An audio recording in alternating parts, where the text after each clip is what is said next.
تو اللہ میاں نے کیا فرمایا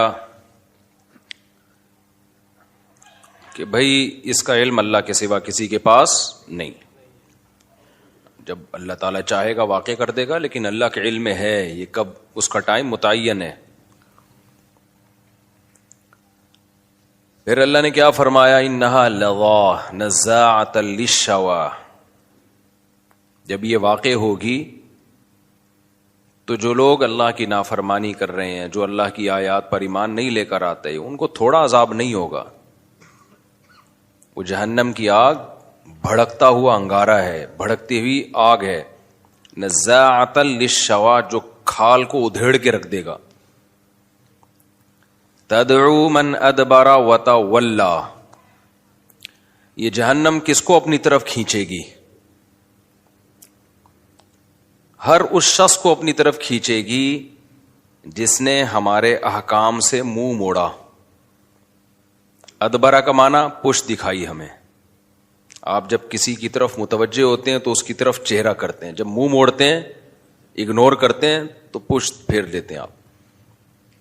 تدعو یعنی پکارے گی، یہ جہنم بلائے گی. بالکل ایسے ہے جیسے میگنیٹ کی خاصیت ہوتی ہے لوہے کو اپنی طرف کھینچنا. پلاسٹک رکھ دیں، چپکانے کی بھی کوشش کریں تو نہیں چپکتا. بالکل یہی قرآن کا انداز ہے کہ جہنم جو ہے نا کھینچے گی کن لوگوں کو اپنی طرف، جن کے اندر یہ برائیاں ہوں گی. پہلی برائی من ادبر وتولی، جو اللہ کے حکام سن کے پشت دکھائے گا، پیٹھ دکھائے گا. وتولی اور منہ موڑے گا، اعراض کرے گا. آج جتنے بھی نافرمان لوگ ہیں نا، یہ صرف نافرمان نہیں ہیں، یہ اس کی کوشش بھی نہیں کرتے کہ ہمیں کسی طرح توبہ کی توفیق مل جائے. یہ اس پہ مطمئن ہے. آج میں نے کسی کے کمنٹس پڑھے، اس میں لکھا ہوا تھا کہ بھائی پاکستانی لوگ جو ہے نا، بس ان کو زندگی بھر جو ہے وہ کمانے کی فکر ہوتی ہے، پھر 40 سال تک جو ہے پھر وہ بچے ہوتے ہیں ان کے، پھر ان کی بچوں کی فکر ہوتی ہے، پھر 60-70 سال کے بعد آخرت کی فکر میں لگ جاتے ہیں. اسی میں ان کی زندگی برباد ہو رہی ہے. یعنی اس نے آخرت کی فکر کو کتنا ہلکا لے کے بیان کیا ہے کہ پاکستانی قوم جو ہے شروع میں پڑھائی کی فکروں میں ٹائم گزرتا ہے ان کا، پھر شادی بیاہ کی فکروں میں گزرتا ہے، پھر بچوں کی شادیوں کی فکروں میں گزرتا ہے، پھر اس کے بعد یہ اس نے لکھا تھا کہ یعنی صحت کی تو فکر ہوتی نہیں ہے، بس یہ چند مخصوص فکریں ہیں. لہذا عمر جو ہے نا ان کی بڑی چھوٹی ہو گئی ہے، 60-70 سال میں مرمرا جاتے ہیں. گورا 80-80 90 100 سال جی رہا ہے. تو ریٹائرمنٹ کی عمریں بڑھا دی ان لوگوں نے. صحت کا تو ہے ہی نہیں. تو بھائی تو صرف اتنا کہہ دے کہ صحت کی تو فکر ہی نہیں کرتے، پہلے پڑھائی کی فکر میں لگتے ہیں، کمانے کی فکر میں لگتے ہیں، بچے پیدا کرنے کی فکر میں لگتے ہیں، اور پھر جو ہے وہ ریٹائرمنٹ کے بعد گھر میں پڑے پڑے کوئی کام نہیں ہوتا. یہ کہہ دو آپ، یہ آخر میں یہ تڑکا لگانے کی کیا ضرورت ہے کہ بھئی پھر 40-50 سال کے بعد آخرت کی فکر میں لگ جاتے ہیں. اللہ اللہ کوئی حج کر رہا ہوتا ہے نا لوگ ریٹائرمنٹ کے بعد، چلو یار اب حج کر کے آ جاؤ، چلو تھوڑا سا تبلیغ والوں کے ساتھ بیٹھ جاؤ. تو میں نے کہا اس نے یہ جملہ کہا، اس کی نظر میں یہ جملہ بہت ہلکا ہے. آپ کو پتہ ہے اللہ کی نظر میں یہ جملہ بہت بھاری ہے، بہت بھاری جملہ ہے. کیا کہہ دیا تو نے؟ ایک مذاق میں تو نے اس کو کہہ دیا کہ آخرت کی فکر میں لگ جاتے ہیں. یہ سب وہ لوگ ہیں جن بیچاروں کو اپنی پیدائش کا مقصد ہی ان کے پیش نظر نہیں ہے. وہ سمجھ رہے ہیں بے وقوف لوگ ہیں. یعنی اللہ ایسے لوگوں کو احمق ترین لوگ قرار دیتا ہے. اللہ پتہ ہے ایسے لوگوں کو کیا کہتا ہے؟ ام حسبتم انما خلقناکم عبثا. اچھا یہ جس نے یہ کمنٹس کیے اس کی نظر میں کارآمد انسان کون ہونا چاہیے؟ اب یعنی وہ کیا چاہ رہا ہے کہ کیسا ہونا چاہیے؟ یعنی وہ ایسا ہونا چاہیے کہ شروع میں آپ پڑھائی کی فکر میں نہ لگیں. کیا کریں بھائی پھر اس کے بعد آپ شادی کی فکر میں نہ لگیں، پھر بچے پیدا کرنے کی فکر میں نہ لگیں، پھر بچوں کی فکر میں نہ لگیں، اور آخر میں آخرت کی فکر میں بھی نہ لگیں. تو کیا کرے بھائی پھر یہ لوگ نا، یہ وہ غلام لوگ ہیں جو غیر مسلموں سے اتنے انسپائر ہو گئے ہیں، متاثر ہو گئے ہیں، اتنے پاگل ہو گئے ہیں کہ کہتے ہیں نا کوا چلا ہنس کی چال اور اپنی بھی بھول گیا، یعنی گورے سے بھی 4 ہاتھ آگے نکلنے کی کوشش کر رہے ہیں. ایسی ٹینشن لیس زندگی دنیا میں کسی کی بھی نہیں ہے کہ فکروں سے مکمل ہی آزاد ہو جائیں. تبھی ایک بات اکثر کہی جاتی نا، وہ قیصر راجہ صاحب نے بڑی خاندانی بات کی تھی نا، کہ میرے بارے میں کہا کہ آپ نے دیسی ملحدوں کو بہت زیادہ ویلیو دے دی ہے. تو وہ قیصر راجہ صاحب کی فیلڈ ہے نا یہ الحاد پہ کام کرنا. تو یہ بات واقعی میں نے مشاہدہ کیا ہے کہ یہ جو دیسی ملحد ہے نا، یہ گوروں کے ایتھیس سے 2 ہاتھ آگے ہوتے ہیں. گورا جب بات کرتا ہے نا، گورے میں جو ایتھیسٹ ہیں وہ میں بھی کر کے بات کرتے ہیں کہ بھائی ہو سکتا ہے خدا ہو سکتا ہے نہ ہو. وہ اتنا اس سے آگے نہیں بڑھتے. ان میں جو ایجوکیٹڈ لوگ ہیں خاص طور پر، وہ مذاق نہیں اڑاتے اسلامی حکام کا. آپ ان سے بات کریں وہ بھپتیاں نہیں کستے. یہ جو ہمارے دیسی لوگ ہیں نا، یہ وہ ہیں جیسے کسی غریب کے پاس نیا پیسہ آ جائے تو اپنی اوقات بھول جاتا ہے. تو یہ سمجھتے ہیں ہم ایکچولی جب ہم خدا کا انکار کریں گے نا، ہم کہیں گے اللہ نہیں ہے، خدا نہیں ہے، مذہب غلط ہے، تو دنیا ہمیں ایجوکیٹڈ اور پڑھا لکھا سمجھے گی. لوگ یہ سمجھیں گے یہ دقیانوس نہیں ہے کہ مذہب کو فالو کرنے کی وہ کر رہے ہیں. ہم بالکل براڈ مائنڈڈ لوگ ہیں، ہمارا کوئی مذہب نہیں ہے. یہ جیسے کوئی کہتا ہے نا ہمارا کوئی فرقہ نہیں ہے. یہ مسلمانوں کے سیکولر ہیں جو کہتے ہیں ہمارا کوئی فرقہ نہیں ہے. یہ نعرہ بڑا اٹریکٹیو ہے، ہمارا کوئی مذہب نہیں ہے، ہمارا کوئی فرقہ نہیں ہے. وہ شو کرتے ہیں ہم نیوٹرل لوگ ہیں. اور آپ کو پتا ہے انسانی نیچر ہے کہ وہ ہمیشہ نیوٹرل لوگوں کی بات کو ویلیو دیتا ہے. مثال کے طور پر میرا جھگڑا چل رہا ہے ان کے ساتھ، پھڈا میرا ان کے ساتھ ہو رہا ہے، میں دعویٰ کر رہا ہوں اس نے پیسے چرائے، یہ کہہ رہے نہیں چرائے. تو اب میرے چچا سے تھوڑی فیصلہ کروائیں گے، کیونکہ وہ تو نیوٹرل تھوڑی ہے بھائی، وہ تو مجھے سپورٹ کریں گے. ان کے ماموں ان کو ایک ایسا بندہ ہم لے کر آئیں گے جو نہ اس کا نہ ادھر کا. تو یہاں یہی فارمولا فٹ کرتے ہیں، دیکھو میرا تو کوئی فرقہ نہیں ہے، میں تو نیوٹرل ہوں. لوگ کہتے ہیں بندہ نیوٹرل ہے. یار یہ بات کرے گا تو قرآن حدیث کی کرے گا، اس پہ نہ دیوبندیت کی چھاپ ہے، نہ حنفیت کی چھاپ ہے، نہ شافیت کی چھاپ ہے، نہ اہل حدیث ہے. یہ بندہ کیا ہے؟ نیوٹرل. یہ نفسیات سے کھیلنے والی باتیں. ابھی میں بتاتا ہوں یہ منجنوں میں گڑبڑ کیا ہو رہی ہے. اسی طرح جو ایتھیس لوگ ہیں نا، جو دیسی ایتھیسٹ ہیں، جو یہاں سے گئے اور وہاں جا کے بہک گئے، کیونکہ انہوں نے کبھی اس طرح چڑیاں پہنی ہوئی عورتیں دیکھی نہیں تھی. اتنی بڑی تعداد میں شراب کباب، جب وہاں گئے نا تو پاگل ہو گئے، بے یہ کیا ہے یار، یہ لائف یہ ہے انجوائمنٹ اصل. تو شراب کباب اور وہ اوٹ پٹانگ اتنا جتنا گورا بھی نہیں ہوگا اس میں. تو بالکل ہی پھر ان کو یہ مولوی لوگ اور یہ مذہب اور یہ مدرسے سب کیا لگتے ہیں. تبھی یہ آپ کو پتا ہے گوروں میں ہومو سیکشولیٹی کے خلاف بہت سارے ملحد بھی ہیں، لیکن دیسی ملحد کوئی آپ کو ہومو سیکشولیٹی کے خلاف نہیں ملے گا. وہ سارے کہتے ہیں سب کو اس گند میں ڈال دو، وہ اس میں لگے ہوئے آگے. اللہ جو میری معلومات میں ہے، ایسا دعویٰ میں نہیں کرتا، یہ ظاہر ہے پوری دنیا تو ہم نے نہیں دیکھی ہے، لیکن جو ہمیں نظر آ رہا ہے کہ یہ دیسی لوگ جو ہے نا، دیسی جو ایتھیسٹ ہوتے ہیں، یہ ان سے بھی 4 ہاتھ آگے ہیں. تو یہ دعویٰ جو لوگ کرتے ہیں نا، ہم نیوٹرل ہیں، ایکچولی ہمارا کوئی مذہب نہیں ہے، تو اب لوگ کہتے ہیں یار ان کی بات کا اعتبار کیا جائے گا. اسی طرح جو کہتے ہیں میرا کوئی فرقہ نہیں ہے، لوگ کہتے ہیں یہ کیا بات کرے گا. تو یاد رکھو جتنے فرقے بنے ہیں نا، وہ اسی بیس پہ بنے ہیں کہ ہمارا کوئی فرقہ نہیں ہے. نیوٹرل ہو کے ہی تحقیق کیے تو ایک رائے قائم ہو گئی. پھر جب اس میں بہت سارے لوگ آ گئے تو وہ ایک مسلک بن گیا. مثال کے طور پر امام ابو حنیفہ نے سب سے پہلے تحقیق، جو مرتب تحقیق جسے کہتے ہیں، تو کوئی فرقہ تھا ان کا امام ابو حنیفہ کا؟ بولو کہ بھئی وہ فقہ حنفی کو فالو کر رہے تھے کیا؟ وہ انہوں نے بالکل کیسے کیا ہے؟ نیوٹرل ہو کے. اذا صح الحدیث فہو مذہبی، مشہور قول ہے امام حنیفہ کا، بھئی جو بھی صحیح حدیث ہے وہ میرا کیا ہے؟ مذہب ہے. تو انہوں نے اصول وضع کیے، ان کے شاگردوں نے پھر اس پہ کتابیں لکھی ہیں. تو بالکل نیوٹرل ہو کے ایک تحقیق کر کے ایک فقہ کو مرتب کیا. امام شافعی نے بھی بالکل نیوٹرل ہو کے، اس میں یہ نہیں کہ کسی کی رائے فلاں کیا کہتے، بھائی ہم ان کی یہی رائے تھی، لیکن وہ لوگ اس کے اہل تھے. ان کے پاس قرآن و سنت کا علم بہت مضبوط علم تھا. امت نے گواہی دی کہ یہ اس کے اہل ہیں کہ نیوٹرل ہو کے جب یہ تحقیق کریں تو اس تحقیق کو فالو کیا جائے, کیونکہ یہ نیوٹرل ہیں. امام مالک بھی نیوٹرل تھے, امام احمد بن حنبل بھی کیا تھے, نیوٹرل.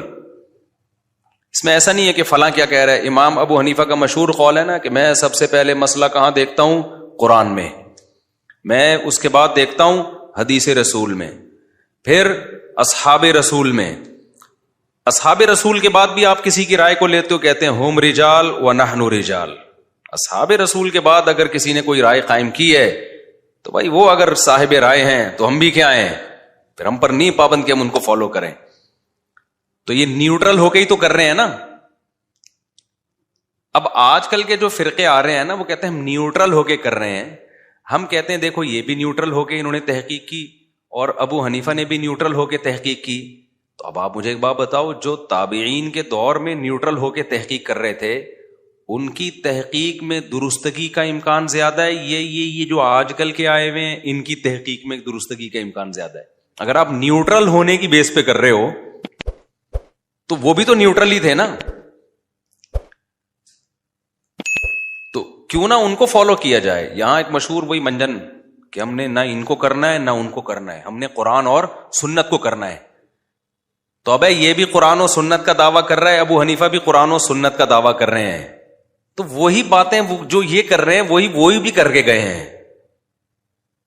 ایک چیز رہ جائے گی, بھائی ہمیں ان کی دلیل تو ہمارے سامنے پہنچی ہے, ہمیں تو ان کی دلیل پہنچی ہے. یہ دلیل دیکھو, یہ تو ریفرنس کے ساتھ ہے. ابو حنیفہ نے جو باتیں کی ہیں وہ تو ریفرنسز کے ساتھ نہیں ہے, وہ اس لیے آپ کو نہیں ملی کہ آپ نے اس کو پراپر وے میں پڑھا نہیں ہے. تو جو جہالت کا اعتراف کر رہے ہو آپ, کامن سینس کیا کہتی ہے, 15ویں صدی کے بندہ اس کو جو ہے قرآن و سنت کا پتہ ہے, اور جو فقہ مرتب کر کے چلے گئے جس پہ پوری اسلامی حکومتیں چلی ہیں, صدیوں چلی ہیں, خلافتیں چلی ہیں, لاکھوں کروڑوں علماء صلحاء پیدا ہوئے, اس کو فالو کرتے رہے, ان کے پاس قرآن و سنت نہیں ہوگا. تو یہ منجن کی مختلف کیا ہیں بھائی اس میں. تو ہاں اب سب نے نیوٹرل ہو کے ہی تحقیق کی ہے, امام شافعی نے بھی. اس نیوٹرل ہو کے تحقیق میں بہت سے مسائل میں اتفاق ہو گیا اور کچھ مسائل میں کیا ہو گیا, اختلاف. ہم کہتے ہیں یہ بڑے بڑے علماء نے جب تحقیق کی اور پھر بھی اختلاف باقی جن مسائل میں رہ گیا, اب وہ حل نہیں ہو سکتا. وجہ اس کی ہے کہ کچھ نہ کچھ دونوں طرف دلائل ہیں. جب دونوں طرف دلائل ہیں تو اٹ مینس کہ یہ حل ہونے والا مسئلہ نہیں ہے. تو کوئی بات نہیں حل ہو رہا, کسی ایک کو فالو کر لو, دوسرے کو برا بلا مت کہو. یہ لوگ جس ٹریک پہ لے کے چل رہے ہیں نا, یہ میرا موضوع نہیں ہے, بس میں اس کو سمیٹ رہا ہوں, آ رہا ہوں دوسری طرف. یہ جس ٹریک پہ لے کے چل رہے ہیں نا, یہ نیوٹرل گیری قیامت تک چلتی رہے گی.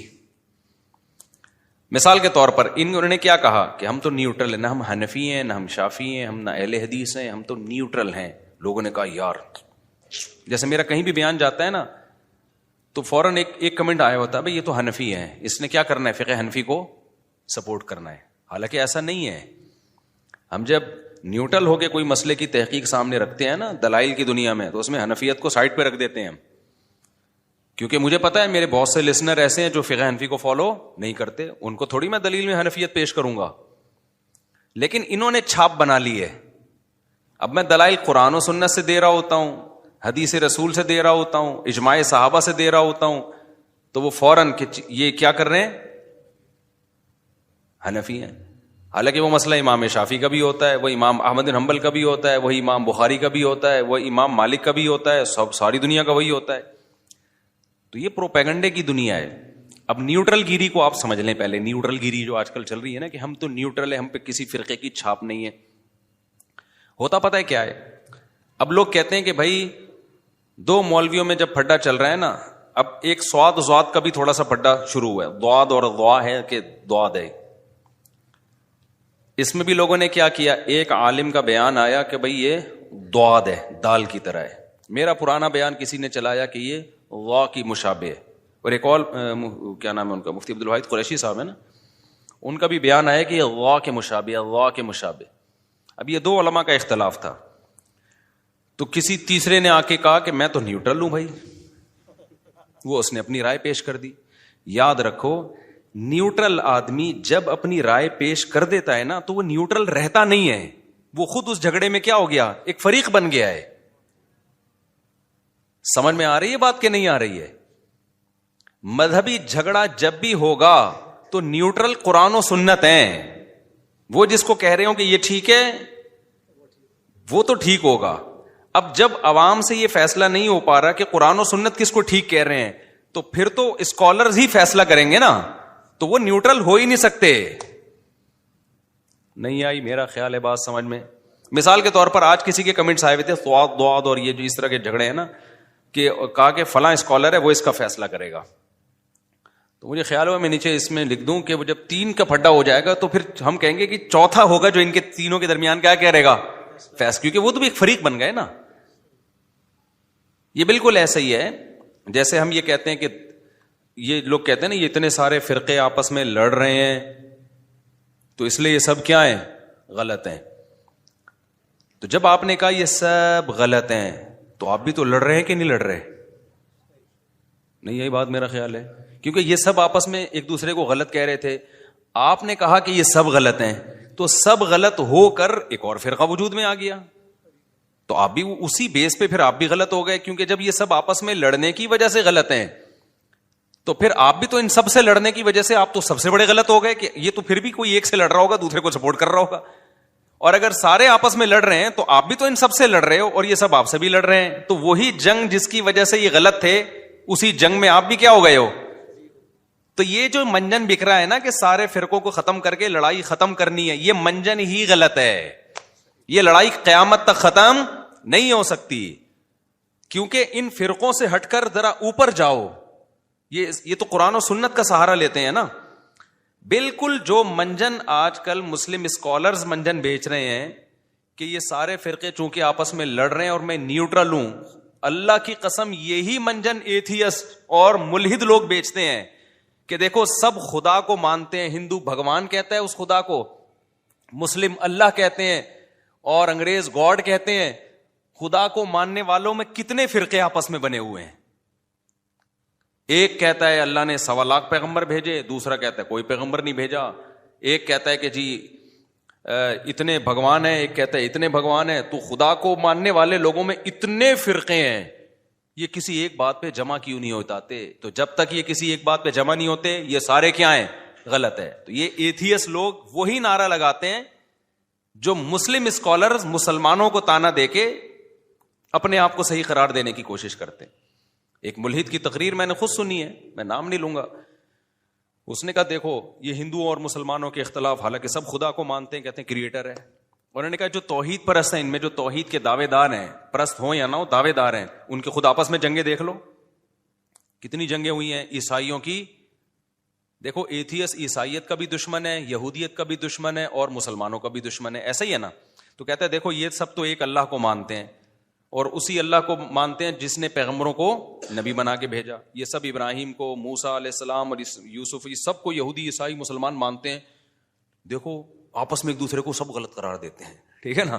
مسلمان کہتے ہیں عیسائی جہنم میں جائیں گے, عیسائی کہتے ہیں مسلمان جہنم میں جائیں گے, یہودی کہتے ہیں تم دونوں جہنم میں جاؤ گے, اور مسلمان اور عیسائی مل کے یہودی کو کہتے ہیں تم کہاں جاؤ گے؟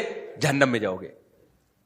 تو ایتھیس لوگ آئے, دیکھا ان کے کلپ, جو آج کل کے اسکالر جو نیوٹرل کہتے ہیں نا ہمارا کوئی فرقہ نہیں, وہ دکھاتے, وہ دیکھو دیوبندی نے بریلوی کے خلاف فتویٰ دیا, اہل حدیث نے دیوبندی کے خلاف فتویٰ دیا, پھر دیوبندی نے اہل حدیث کے خلاف فتویٰ دیا, پھر دونوں نے مل کے دیوبندی کے خلاف فتویٰ دیا. بالکل وہی لطیفہ مجھے یاد آتا ہے کہ ایک آدمی کے پہلے سے بچے تھے, اس کی شادی ہو گئی خاتون سے جس کے پہلے سے بچے تھے, اب دونوں کے بھی بچے ہو گئے ہیں بھائی.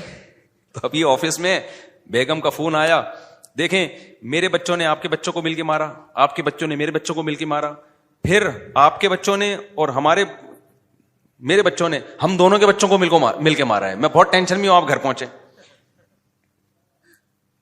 تو یہ جو نیوٹرل اسکالرز کی بات کر رہا ہوں جو کہتے ہیں نا ہم حنفی ہیں, نہ دیوبندی ہیں, نہ بریلوی ہیں, نہ اہل حدیث ہیں, ایکچولی ہم کوئی فرقے ورقے تو یہ منجن ہے, صحیح ہے نا. میں اصل فرقہ پرستی ختم کرنے کا کیا طریقہ ہے وہ میں بھی بتا رہا ہوں, یہ بہترین منجن ہے. تو یہی منجن ایتھیس لوگ بیچتے ہیں کہ دیکھو عیسائیت یہودیت مسلمانوں کی تو جنگیں ہوئی ہیں, صلیبی جنگیں صلاح الدین ایوبی کی, کتنی طویل عرصہ وہ جنگیں چلی, انگریزوں نے اس پہ فلمیں بنائی ہیں, طویل عرصے تک جنگوں میں تلواروں کی چھاؤں میں ہی مسلمانوں کا ٹائم گزرا ہے. غزوہ بدر سے ہم شروع کرتے ہیں نا تو اب تک جنگ ہی چل رہی ہے. تو ایتھیس بولتا ہے یہ دیکھو یہ سب ایک خدا کو مانتے ہیں. یہودی بھی اللہ کو مانتا ہے, مسلمان بھی کس کو مانتے ہیں؟ اللہ کو مانتے ہیں, لیکن آپس میں تو یہ ہو نہیں سکتے. یہودی کہتا ہے عیسیٰ علیہ السلام اللہ کے معاذ اللہ اللہ کے نبی نہیں ہے, معاذ اللہ نقل کفر, وہ تو ولد الزنا ہے, معاذ اللہ نقل کفر, مریم نے معاذ اللہ, یہ تو منہ سے بولتے ہوئے بھی ہمیں خدا کا اللہ کا خوف آتا ہے. وہ تو ان کو معاذ اللہ نقل کفر ولد الزنا کہتے ہیں, اور عیسائی کہتے ہیں ولد الزنا ہونا دور کی بات, وہ تو اللہ کے بیٹے ہیں. ابے دیکھو بھائی, ایک کہہ رہا ہے, اب وہ کلپ نکال کے چلانا شروع کریں تھی اور چلاتے ہیں. ایک کہہ رہا ہے کہ اللہ کے پیغمبر ہیں, دوسرا کہہ رہے عام انسان نہیں بلکہ معاذ اللہ ان کا تو نسب ہی نہیں ہے. اور مسلمانوں نے کہا یہ دونوں غلط ہیں, ٹھیک ہے نا, یہ دونوں جہنم میں جائیں گے, کیونکہ اصل پیغمبر تو کون ہے؟ محمد صلی اللہ علیہ وسلم ہے. یہ منجن ملحد لوگ بیچتے ہیں. بالکل یہی اسٹائل ان سیکولر لوگوں کا ہے جو لوگوں کو علماء سے کٹا رہے ہیں اور کہتے ہیں ہم کسی فرقے کو نہیں مانتے کیونکہ یہ کلپ دیکھو, یہ دیوبندی بریلوی کو گالیاں دے رہا ہے, یہ بریلوی دیوبندی کو برا بلا کہہ رہا ہے, یہ اہل حدیث فلاں کے خلاف کلپ. یہ آپس میں تو مل بیٹھ نہیں سکتے, یہ آپس میں نہیں ملتے, ہمیں کیا ملائیں گے؟ وہی ایک آدمی کی آنکھوں میں بھینگا پن تھا نا, بھینگا پن تھا ایک آدمی کی آنکھوں میں. تو اب کسی نے, اس کے دوست نے مذاق میں کہہ دیا تیری آنکھیں فلاں فلم کے ہیرو سے ملتی ہیں. یہ کسی لڑکی نے کہہ دیا چھیڑنے کی نیت سے نا, کہ تھوڑا بیچارہ خوش ہو جائے گا, یہ دل پہ لے گیا, یہ سمجھا واقعی میری آنکھیں فلاں ہیرو سے ملتی ہیں. تو اپنے دوست سے اس نے کہا کہ بھائی ذرا میری آنکھوں میں آنکھیں ڈال کے بتانا میری آنکھیں فلاں فلم کے ہیرو سے ملتی ہیں کہ نہیں ملتی. اس نے بہت غور سے آنکھوں کی میں گھس کے کہا یہ تو آپس میں نہیں ملتی, فلاں سے کہاں سے ملیں گی یہ. تو یہ اسکالر کیا کہتے ہیں بھائی, یہ دیوبندی بریلوی اہل حدیث یہ تو آپس میں ہی مسئلے حل نہیں کر پا رہے, ان سے بولو پہلے اپنے مسئلے تو حل کرو. یہ تو اس لیے ہم فرقہ پرستی کے خلاف ہیں, ہم جو دین لا رہے ہیں وہ کیا ہے؟ بالکل یہی اسٹائل کس کا ہے؟ ملحدین کا. تو جو جواب ہم ملحدین کو دیتے ہیں وہی ہم کس کو دیتے ہیں؟ ان اسکالرس کو دیتے ہیں کہ بھائی صاحب اگر یہودی عیسائی مسلمان ایک دوسرے کو غلط قرار دے رہے ہیں تو محض ایک دوسرے کو غلط قرار دینے کی بیس پہ تینوں غلط نہیں ہو جاتے. بعض دفعہ تین آدمی لڑ رہے ہوتے ہیں, ایک حق پر ہوتا ہے, دو کیا ہوتے ہیں؟ ناحق ہوتے ہیں. اس بیس پر کسی کو غلط قرار دینا ٹھیک نہیں ہے. محلے میں دو آدمی لڑ رہے ہیں, آپ نے کہا دونوں لڑ رہے ہیں دونوں غلط ہیں, آپ نے آ کے دونوں کو کوٹنا شروع کر دیا. تو جس بیس پہ آپ نے دونوں کو غلط قرار دیا اس بیس پہ آپ خود بھی غلط ہو گئے کہ نہیں ہو گئے؟ پھر تو کوئی ایتھیس سے ہٹ کے کوئی نیا بندہ ہے وہ کہے کہ میں ایتھیس کو بھی نہیں مانتا. ایک چیز مارکیٹ میں آئی ہے جس کو فری تھنکر کہا جاتا ہے. فری تھنکر, یہ مجھے پتا چلا جب میں ملیشیا میں گیا نا, تو ایک بندہ ویسی گپ شپ ہو رہی تھی, میں نے کہا آپ کا مذہب کیا ہے؟ اس نے کہا میں فری تھنکر. ابے میں نے کہا یہ کیا ہے؟ تھنک سے ہی فری ہو گیا. فری تھنکر کا مطلب خالص ذہن ہوں میں. وہ یہ دلیل دے سکتا ہے کہ ایتھیس کہہ رہا ہے خدا نہیں ہے, مسلمان کہہ رہے ہیں اللہ ہے, اور یہودی بھی کہہ رہے ہیں اللہ, یعنی کچھ لوگ کہہ رہے ہیں اللہ ہے, کچھ کہہ رہے ہیں اللہ نہیں ہے.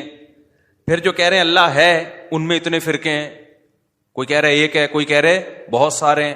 اس کا نام کیا ہے اس میں اختلاف ہے. مسلمان کہتے ہیں اس کا نام اللہ ہے, ہندو کہتے ہیں اس کو کیا کہتے ہیں؟ بھگوان کہتے ہیں. پھر جو ایک خدا کو مانتے ہیں ان میں کتنے فرقے ہیں.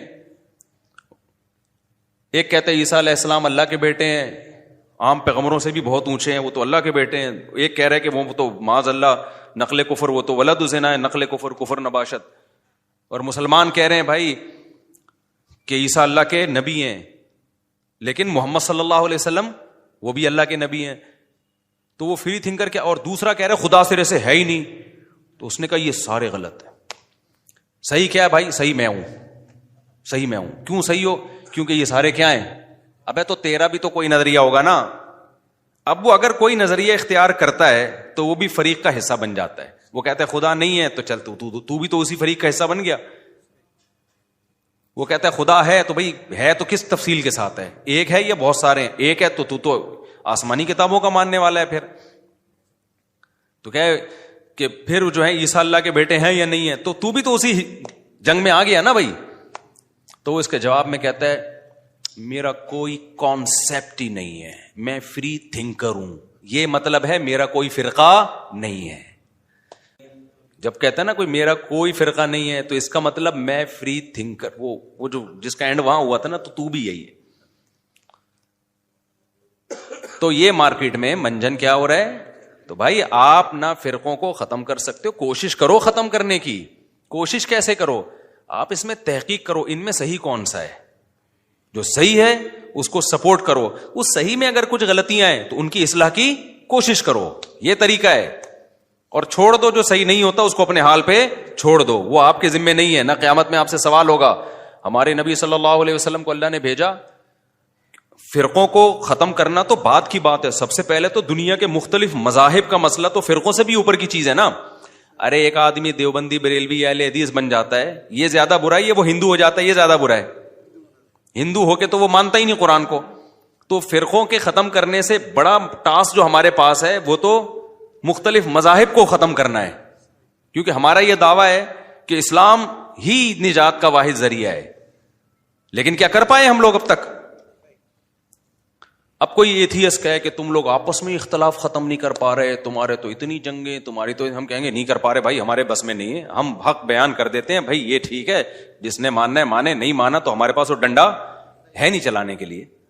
اور اسلام نے ہمیں اجازت بھی نہیں دی ہے کہ ڈنڈا چلا کے لوگوں کو مسلمان کرو, بلکہ اسلام نے کیا کہہ دیا, لا اکراہ فی الدین, دین میں کوئی زبردستی نہیں ہے. قد تبین الرشد من الغی, اللہ کہتے ہیں میں نے حق اور باطل کو واضح کر دیا ہے. تو جب زبردستی نہیں ہے تو کوئی بات نہیں. وَلِذَلِكَ خَلَقَهُمْ, اللہ پتہ کیا جواب دیتا ہے کہ تم فرقوں سے ٹینشن میں ہو. فرقوں سے بڑا مسئلہ کیا ہے؟ مذہب. جو مذہبی لوگوں کے چینج ہیں, فرقے کم از کم اللہ رسول کو مان تو رہے ہیں نا, تشریحات میں ڈنڈی مار رہے ہیں, گڑبڑ کر رہے ہیں. کچھ ڈنڈی نہیں مار رہے, کچھ ڈنڈی مار رہے ہیں. اس سے بڑی گمراہی تو یہ کہ اللہ ہی کے منکر ہیں بہت سے لوگ. اس سے بڑی گمراہی تو یہ کہ بہت سے لوگ تو اللہ کے ساتھ غیروں کو شریک کر رہے ہیں. تو اب اس پہ نبی بھی پریشان ہوتے تھے کہ یہ کیوں نہیں مان رہے. تو اللہ نے کیا جواب دیا, وَلِذَلِكَ خَلَقَهُمْ, قرآن کی آیت ہے, اللہ نے اسی لیے پیدا کیا ہے کہ اختلاف رہے ان میں. کیوں؟ اختلاف میں آزمائش ہے کہ تم دیکھتے ہو حق کو سپورٹ کرتے ہو یا تم باطل کو. یہ اس طرح رہے گا. یہ عیسیٰ ابن مریم آ کے ختم کریں گے علیہ الصلوۃ والسلام, سارے فرقے ختم ہو جائیں گے. تلوار کی طاقت سے ہوں گے, وہ بھی مناظروں سے نہیں ہوں گے, وہ تلوار کی طاقت سے ختم کریں گے عیسیٰ علیہ السلام آ کے. کیونکہ کون آپ کی دلائل سے کچھ لوگ مان لیتے ہیں, کچھ پھر بھی ڈٹے رہتے ہیں, کیونکہ بہت سے لوگوں کے مفاد وابستہ ہوتے ہیں, ان کو بات سمجھ میں آ رہی ہوتی ہے لیکن پھر بھی نہیں مانتے. آج ایک آدمی میرے سے الجھا نا, کہہ رہے ہیں آپ یہ کہہ رہے ہو عدالتی خلا معتبر نہیں ہے. عدالتی خلا معتبر جب ایک عورت نہیں رہنا چاہتی, جب ایک عورت نہیں رہنا چاہتی, اس پہ زور لگا رہے ہیں.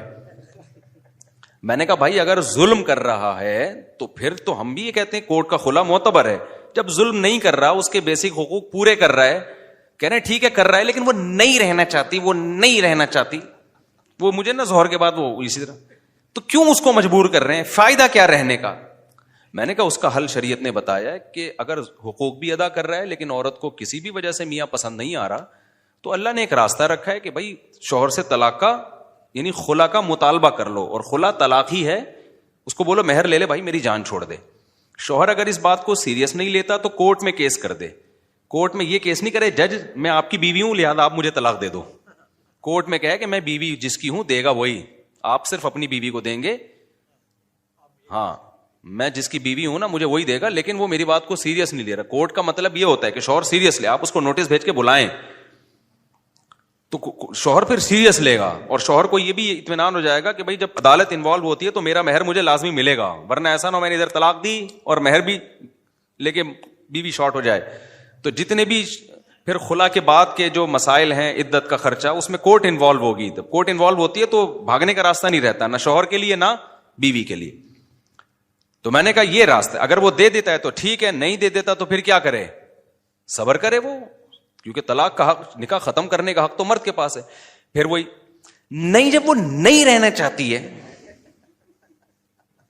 یہی اسٹائل تھا ان کا. نہیں مفتی صاحب آپ آج ہی کی بات ہے ظہر کے بعد, جب وہ نہیں رہنا چاہتی ہے, میں نے کہا میرے بھائی چھوڑ دے اسلام کو. پھر میں نے کہا میں آپ عقل سے ثابت کرنے میرے پر تھوپ رہے ہو ایک مسئلہ. یہ پتہ ہے کیا ایک لاجک پیش کرتے ہیں, ایک عورت نہیں رہنا چاہتی تو کیوں اسلام اس کو مجبور کر رہا ہے رہنے پر. اسلام کہہ رہا ہے یہ آپشن آپ کے پاس نہیں ہے کہ جب وہ بیسک حقوق ادا کر رہا ہے تو بھاگنے کا آپشن آپ کے پاس نہیں ہے، آپ کے پاس نہیں ہے یہ رائٹ. جب وہ بہت دفعہ سمجھا دیا نا ان کو دلائل سے نہیں آ رہا کہ نہیں رہنا چاہتی تو اس میں فائدہ کیا ہے. میں نے کہا بھائی پھر ٹھیک ہے، آپ کی اگر 6-7 بچے ہیں نا، مجھے پتا تو ان کے 6-7. میں نے کہا آپ کی بیگم بول رہی ٹاٹا میں جا رہی ہوں، اب آپ میرے پاس آؤ گے، بھائی میں ساری زندگی پہ بیوقوف ہوں میں اس کو اس کا 10 سال سے نان نفقہ اٹھا رہا ہوں. دیکھو دلہن سے عشق جیسی محبت تو 1 مہینے کے بعد ختم ہو جاتی ہے، اس کے بعد تو ذمہ داری کے چکر میں پال رہا ہوتا ہے آدمی. اب جو تمہیں دلہن سے پہلی رات میں لگاؤ تھا، کیا وہ اب بھی ہے؟ کوئی نہیں دیکھ رہا تمہیں. 20-30 سال 10 سال کے بعد تھوڑی ہوتا ہے وہ لگاؤ. محبت دوسرے اسٹائل میں ہوتی ہے. میرے بچوں کی ماں ہے، میرے ساتھ اس نے اتنا ٹائم گزارا، اس لحاظ سے تو ہوگی. وہ جذبات تھوڑی ہوتے ہیں. پہلی رات میں تو جو ہے نا، یا شروع کی راتوں میں تو دوست برے لگ رہے ہوتے ہیں، گٹر کے ڈھکن جن پہ ساری زندگی گزار دی وہ برے لگ رہے ہوتے ہیں. لیکن کیا یہ جذبات بعد میں رہتے ہیں؟ اس کے بعد ذمہ داریاں سمجھ کے، یار وائف ہے میری، جو ہے نا میرے والد کی بہو ہے، میرے بھائیوں کی بھابھی ہے، اور جو ہے کیا نام ہے، ایک میں چھوڑ دوں گا، بدنام ہو جاؤں گا سوسائٹی میں، عزت کا، اور اس کی بھی زندگی برباد ہوگی. تو 10 سال 15 سال اس نے کیا کیے؟ گھر بسانے کے لیے قربانی دی ہے. اگر اس کو پتا ہوتا 15 سال کے بعد یہ نکل جائے گی تو کہتا ابھی نکل جا بھائی، میں پاگل ہوں، میں 10 بچے پیدا کر کے، یہ 6 بچے پیدا کر کے تجھے نکالوں گا یہاں سے. اب آپ اس 6 بچوں کے بعد اس کو آپشن بول رہے ہو کہ وہ جب نہیں رہنا چاہتی، وہ جب نہیں، وہ ان کا اسٹائل ہی یہی تھا. تو میں نے کہا آپ کی بیگم آج بولے 6 بچوں کے بعد کہ میں جا رہی ہوں، آپ بولو گے کہ میں پاگل ہوں؟ بھائی جو تجھے 10 سال 15 سال سے میں پال رہا ہوں، تو پہلے چلی جاتی نا تو. تو میں نے کہا ٹھیک ہے، آپ اپنی بیگم کو یہ مسئلہ بتائیں کہ بیگم کوئی بھی پسند آ جائے نا تمہیں تو تمہارے پاس یہ آپشن ہے، تو تم چلی جانا. اور جب میں تمہیں روکوں گا تو تم کہنا جب میں نہیں رہنا چاہتی تو مجھے کیوں روک رہے؟ تو آپ یہ بولو گے کہ پھر پہلے بول دیتی نا مجھے. اور اب جب عدالتی خلا سوسائٹی میں چلے گا نا، تو مرد کو پتا ہے کہ 10 سال کے بعد بھی جا سکتی ہے. تو میں بار بار کہہ رہا ہوں، اس کا نقصان کس کو ہوگا بھائی؟ عورت کو ہوگا. مرد کہہ گا جب 10 سال کے بعد بھی کوئی بھروسہ نہیں ہے، جا سکتی ہے. آپ کہہ سکتے ہو نہیں جی ہمیں اپنی بیوی پہ بڑا اعتماد ہے، بڑی نیک ہے، یہ 10-20 سال کے بعد بھی نہیں جائے گی. دنیا میں ایسا اعتماد کہ 20 سال کے بعد کا بھی آپ کو پتا ہو کہ کیا ہونے والا ہے، یہ کسی کے بارے میں بھی نہیں. یہ گارنٹی صرف پیغمبر کی ہو سکتی ہے. یہ تو نہ شوہر کی ایسی ہو سکتی ہے نہ بیوی کی ہو سکتی ہے. آج جو اچھا ہے کل برا ہو سکتا. تبھی تو حدیث میں آتا ہے، تبھی ہم یقینی جنتی کسی کو کہہ سکتے ہیں، نہ جہنمی کہہ سکتے ہیں نہ جنتی. وجہ کیا ہے کہ آج نیک ہے کل برا ہو جائے، آج برا ہے کل کیا ہو جائے، توبہ کر کے اچھا ہو جائے. تو یہ بیوی کے بارے میں کیسے کہہ سکتے ہو کہ آج ٹھیک ہے تو کبھی بھی خراب نہیں ہو سکتی؟ یہ کیسے کہہ سکتے ہو؟ تو اس کا نقصان کیا ہوگا؟ مرد کہے گا جب یہ جس دن یہ نہیں رہنا چاہے گی تو کیا ہوگی، یہ اس کو چھوڑنا پڑے گا.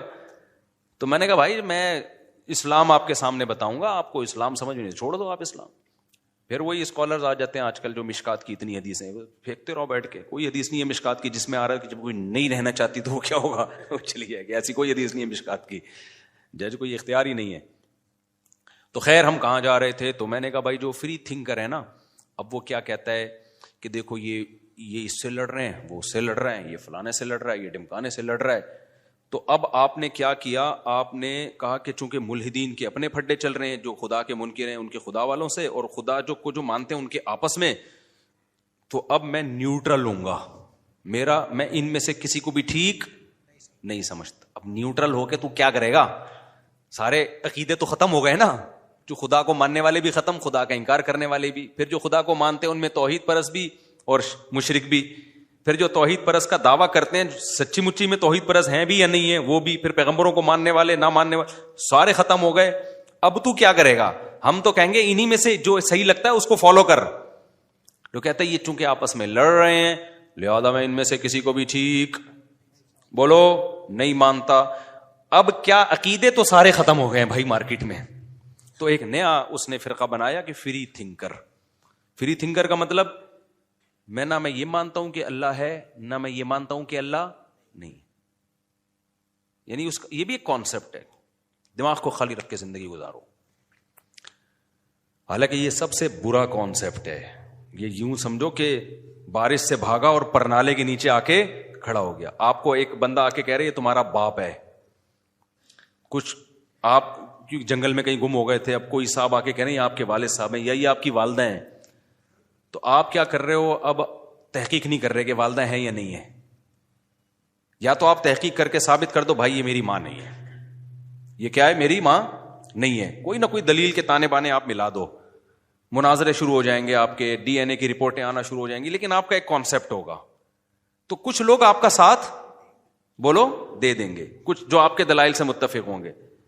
اور اگر آپ نے مان لیا کہ یہ میری ماں ہے تو ہو سکتا ہے کچھ مخالفت کریں اور کچھ آپ کا ساتھ دے دیں کہ یار اس کے دلائل سمجھ میں آ رہے ہیں. لیکن اگر آپ نے یہ کہہ دیا نا بھاڑ میں جائے میری ماں ہے یا نہیں, میں نے کیا کرنا ہے, اس پہ کوئی بھی عقل مند آپ کو نہیں چھوڑے گا. بولے گا بھائی تو ماں یار یہ کیسے ہو سکتا ہے کہ یا تو اس کو ماں مان یا ماں نہیں مان. نہیں مانتا ہے تو اجنبی ہے, مانتا ہے تو بھائی تو پھر تو اس سے عام عورتوں سے زیادہ اس سے اچھے سلوک سے بات کرنا پڑے گا, بات کرنی پڑے گی تجھے, اس کے حقوق ادا کرنے پڑیں گے, اس کے قدموں میں بیٹھنا پڑے گا, اس کو رسپیکٹ دینی پڑے گی. آپ کہہ رہے بھاڑ میں جائے رسپیکٹ. وہ دیکھا نہیں ہے جو جن کی مائیں ہوتی ہیں اور جن کی مائیں نہیں ہوتی ان کے آپس میں اختلافات نہیں دیکھے؟ کچھ کہہ رہے ہیں یہ میری ماں ہے, کچھ کہہ رہے ہیں ان کے آپس میں تو پہلے حل کر لیں. ایک کہہ رہے ہیں میری ماں ہے, دوسرا کہہ رہے ہیں میری ماں نہیں ہے, یہ دونوں آپس میں لڑ رہے ہیں. تو ملحد یہی کہتا ہے کہ وہ کہتے ہیں کہ اللہ ہے, وہ کہتے ہیں بھگوان ہے, وہ کہتے ہیں فلانا, یہ آپس میں تو لڑ لیں. یہ سب اٹریکشن کے منجن ہے. اس لیے دنیا میں مذہب بہت سارے رہیں گے, ان بہت سارے مذہبوں میں لڑائیاں بھی ہو سکتی ہیں. ان لڑائیوں کو دیکھ کے کہنا سارے غلط ہیں, یہ دنیا کا سب سے بڑا بے وقوفی والا دعویٰ ہے. بھائی ان میں سارے غلط نہیں ہیں, جو صحیح ہے آپ نے اس کو کیا کرنا ہے, ماننا ہے. کیوں؟ وَلِذَٰلِكَ خَلَقَهُمْ, اللہ کہتے ہیں اتنے مذہب دنیا میں اس لیے رہیں گے کہ میں ان کو آزماؤں گا. میں نے پیدا ہی آزمائش کے لیے کیا ہے. جہاں موسیٰ ہوگا وہاں فرعون بھی ہوگا. فرعون نہ ہوتا تو موسیٰ کی کیا ضرورت تھی پھر؟ سمجھتے ہو کہ نہیں سمجھتے؟ تو حق اور باطل ہمیشہ کیا کرے گا, پیرالل چلتا رہے گا. تو تم نے دیکھنا صحیح کون ہے, کیونکہ اگر سارے ختم ہو گئے تو آزمائشیں ختم ہو جائیں گی. کمال یہی ہے کہ تم اتنے سارے مذہبوں میں تم حق کو پکڑ کے ڈٹے رہے اور اس کو پر قائم رہنے میں تم نے کسی کی مخالفت کی پرواہ نہیں کی, ہر لحاظ سے پھر اس حق کا ساتھ دیا. تبھی اللہ کہتا ہے یہ اختلاف میں قیامت کے دن حل کروں گا. تبھی اللہ تعالیٰ جہاں بھی نبی اختلافات سے پریشان ہوتے تھے نا کہ اتنے سارے لوگ ہیں اور یہ بات بھی نہیں مان رہے, اسلام پہ آ نہیں رہے, تو اللہ کیا فرماتے ہیں, ان ربک یفصل بینہم یوم القیامۃ فیما کانوا فیہ یختلفون. اے نبی تیرا رب قیامت کے دن فیصلہ کرے گا کہ ان میں صحیح کون تھا اور غلط کون ہے. تو میرے پاس ہی آنا ہے انہوں نے, میں فیصلہ کروں گا. اللہ نے یہ نہیں کہا کہ یہ کیونکہ سب آپس میں لڑ رہے ہیں لہذا سارے غلط ہیں. ٹھیک ہے نا؟ تو بالکل فرقوں میں بھی جب اسلام دنیا میں آیا تو ان میں فرقے بن گئے. ان میں کیا بن گئے؟ فرقے. اب دیکھو ایک اہم پوائنٹ کی بات ہے, اللہ کی بات سمجھ میں آ جائے. کیا اللہ نے ایسا کیا کہ جب دنیا کے سارے مذاہب غلط ہو گئے تھے تو اللہ نے سب کو غلط ہی چلا دیا؟ اللہ نے حق پیغمبر کو بھیجا نا, محمد صلی اللہ علیہ وسلم کو, اور آخری نبی بنا کے بھیجا. تو پتہ ہے آخری نبی کی برکت سے کام کیا ہوا ہے؟ ایک بڑا خاندانی کام ہو گیا. وہ خاندانی کام یہ ہو گیا, اب اللہ نے اور اس کے رسول نے اعلان کیا کہ اب اسلام جب دنیا میں آ گیا ہے اور نئے نبی نہیں آئیں گے تو اب مسلمانوں میں فرقے تو بنیں گے, لیکن ایسا نہیں ہو سکتا کہ اس زمین پر کوئی ایسا ٹائم آ جائے کہ سارے ہی فرقے غلط ہو جائیں. ایک فرقہ ان میں ہمیشہ حق پر رہے گا. لہذا اس حدیث اور قرآن کی روشنی میں جو یہ کہتا ہے نا کہ یہ سارے فرقے غلط ہیں, اس کا پروگرام تو وہیں سے ختم ہو گیا.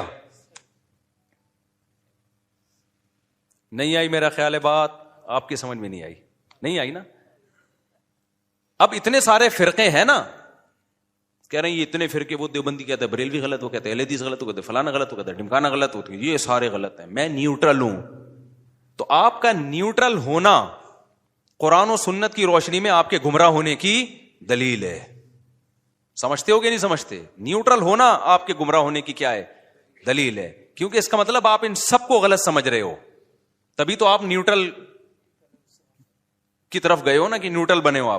آپ کو ہونا یہ چاہیے تھا ان میں جو صحیح ہے اس کو سپورٹ کرو, اور جو غلط ہیں ان کو کیا کرو, حق کے کا ساتھ دے کے باطل کو کیا کرو, اس کی حوصلہ شکنی کرو, اس کا حصہ بن جاؤ اس جنگ کا. ہم تلوار سے جنگ کی بات نہیں کر رہے, ہم زبان سے جنگ کی بات کر رہے ہیں. جیسے دو آدمیوں کی بحث ہو رہی ہے, آپ نے کہا سالے دونوں غلط ہیں کیونکہ دونوں بحث کر رہے ہیں. نا نا نا نا نا نا نا, اگر حق ان دونوں میں منحصر ہے, یا تو یہ ہو سکتا ہے کہ دونوں واقعی غلط ہوں, لیکن اگر آپ کو دلیل سے ثابت ہو گیا کہ یہ 6 آدمی آپس میں بحث کر رہے ہیں, یہ 6 غلط نہیں ہو سکتے, ان میں ایک صحیح ہے باقی 5 کیا ہیں, غلط ہیں, تو پھر ان کی بحث اور مناظرے اور فتوے بازی کی بیس پہ آپ نے یہ کہنا کہ یہ سارے غلط ہیں, یہ غلط ہوگا, کیونکہ ہمیں بتا دیا کہ ان 6 جو بحث کر رہے ہیں دلیل سے پتا چل گیا ان میں ایک ٹھیک ہے. تو اب آپ نے اس بحث سے جان نہیں چھڑانی ہے, جو صحیح ہے اس کا حصہ بن کے آپ نے بھی اس بحث میں ان کے ساتھ شریک ہو جانا ہے. بھائی جان جس چیز کی سمجھ میں آ رہی ہے ذرا ہاتھ کھڑا کریں. مجھے لگ رہا ہے یہ ٹیکنیکل باتیں ہو رہی ہیں جو اوپر سے گزر رہی ہیں, سب کی سمجھ میں آ رہا ہے الحمدللہ. بعض دفعہ آسان بات ہوتی ہے, میں ویسے ہی سوال کھڑا کر دیتا ہوں اس میں. تو اب میں آپ کو بتاتا ہوں, بات ادھر چلی گئی ہے تو اس کو کمپلیٹ کریں میرے بھائی. اور ایک بات آپ کو بتاؤں یار, تم ابھی چھوڑو, پھر میں وہی الفاظ استعمال کروں گا نا. دیکھو علم علماء دیوبند کے پاس ہے, آپ کو صحیح بات بتاؤں میں, علم علماء دیوبند کے پاس ہے. علم میں ایک ہوتی ہے کوانٹٹی, ایک ہوتی ہے عمق. میں نیوٹرل ہو کے یہ بات کر رہا ہوں. آپ کہہ سکتے ہو کہ آپ تو دیوبندیت کی چھاپ آپ پہ لگی ہوئی ہے, لیکن میں نے کیا بتایا کہ جب آپ فریق مخالف سے خطاب کرتے ہیں نا تو پھر نیوٹرل ہونا پڑتا ہے. جیسے میں اگر عیسائیت سے بات کروں گا تو میں قرآن کے دلائل تھوڑی دوں گا ان کو, کیونکہ ہم تو اسلام کو مانتے ہی نہیں, تو میں قرآن سے ہٹ کے پہلے قرآن کے برحق ہونے کی دلیل دوں گا. وہاں مجھے نیوٹرل ہونا پڑے گا. تو میرے عقائد وہی ہیں جو علماء دیوبند کے عقائد ہیں. کیوں ہیں وہ میں بھی بتاتا ہوں. لیکن جب میں اہل حدیث سے بحث کروں گا, جب میں کسی بریلوی مکتبہ فکر سے بحث کروں گا, تو پھر میں تھوڑی دیوبندیت کا حوالہ دوں گا کہ حضرت مولوی تھانوی نے یہ لکھا تو پھر میں اس سے اوپر جاؤں گا. میں کس کی بات کروں گا؟ اپنا برحق ہونا. یہاں تک کہ علماء دیوبند کا برحق ہونا بھی میں قرآن و سنت سے ثابت کروں گا, اور اگر ثابت نہیں ہوگا تو مجھے چھوڑنی پڑے گی دیوبندیت. تو میرا مقصد تو صرف یہ ہے کہ یہ جو لیبل لگنے کی وجہ سے لوگوں نے کہا ہے نا کہ یہ اتنے سارے فرقے ہیں, لہذا یہ لیبل غلط لگایا جا رہا ہے. یہ صرف کیا ہے, ایک منجن بیچا جا رہا ہے, ایک اچھا عنوان لگا کے, اور کچھ بھی نہیں ہے. تو میں اب دیوبندیت سے نکل کے بات کر رہا ہوں, نیوٹرل ہو کے, کہ ہم نے ہر طرح کے علماء کی کتابیں پڑھی ہیں. علم میں کوانٹٹی بہت ہے, علم کے اندر جو عمق اور گہرائی چاہیے نا, جو گرفت چاہیے, وہ ہم نے بر صغیر میں علماء دیوبند ہی میں دیکھی ہے.